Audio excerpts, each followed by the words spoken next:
కువైట్లో ఏజెంట్ చేతిలో మోసపోయి అతి దుర్భరమైన జీవితం అనుభవిస్తున్న ఒక తెలుగువాడు తనకు సాయం చేయకపోతే చావు తప్ప ఇంకో దిక్కు లేదని ఆవేదనకు లోనయ్యాడు.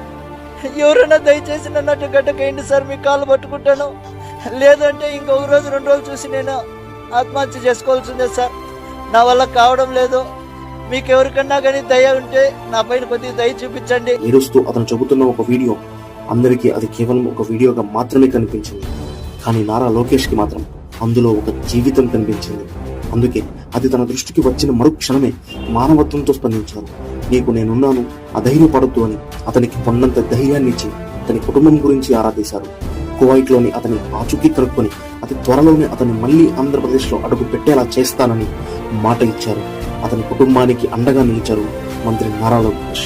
తెలుగువారు ఎక్కడ ఏ కష్టంలో ఉన్నా స్పందిస్తున్న తన తండ్రికి నిజమైన వారసుడిగా నిలిచారు నాయకుడు లోకేష్.